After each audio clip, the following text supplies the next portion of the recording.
Welcome to Pretoria Prime.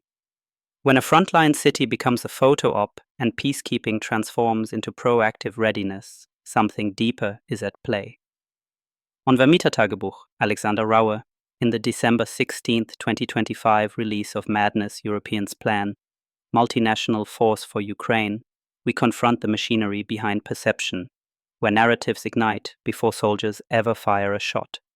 Last night, 2 stories landed that, taken together, should make every citizen sit up and ask the same hard questions. Whose picture of the war are we being sold?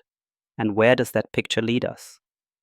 President Zelensky posted a triumphant clip from Kupiansk, standing at a town sign and saying, "You see, these are all lies from the Russians. I can move around here freely in Kupiansk, and that proves that the Russians have not captured Kupiansk." Western outlets ran with it as a rebuttal to Russian claims of capture. Then, eerily, 2 Ukrainian soldiers visited the same spot and their video shows drone strikes, a damaged sign in different condition, and a chaotic withdrawal. The contrast is sharp. The allegation is that Zelensky's clip was older, filmed months earlier, and posted as if it were current. That is an allegation grounded in visual comparison. The soldiers' footage created the contradiction. That what happened here is worth scrutiny is indisputable. What it means should be argued in daylight, not smoothed over. What the speakers got right is this: visual evidence matters. Screenshots, timestamps, field clips, they change narratives. The soldiers' footage exposed a discrepancy that Western media missed. What they missed, or at least didn't fully prove, is motive and intent.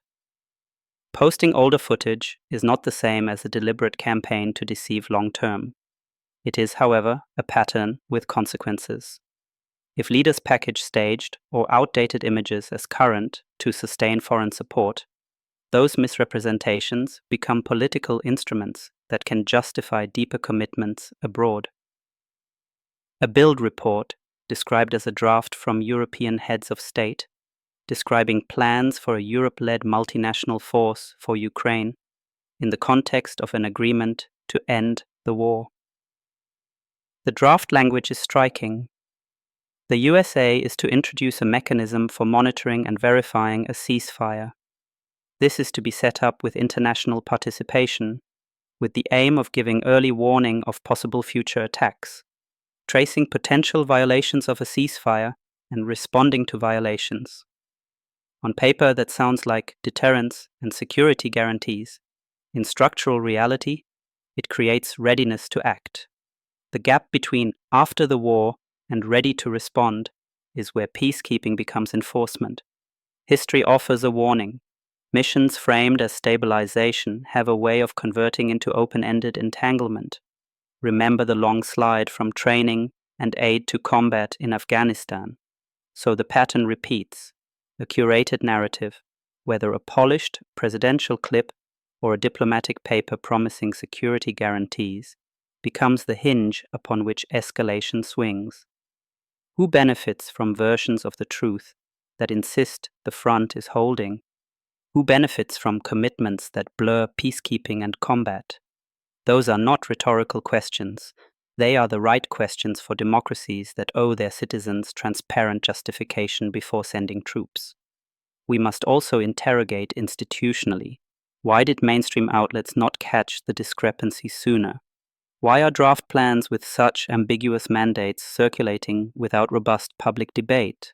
Allegations of staged imagery and ambiguous legal obligations cannot be treated as routine PR problems.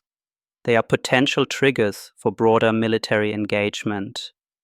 When truth on the ground is replaced with staged narratives, escalation becomes inevitable. The remedy is not partisan sniping, it is forensic transparency, independent verification, and public debate before commitments harden into mobilization. If democratic oversight is to mean anything, it must include the courage to challenge friendly narratives.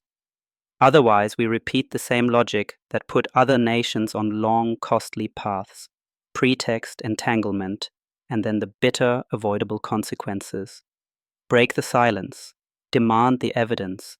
Refuse to be led by curated images into someone else's war.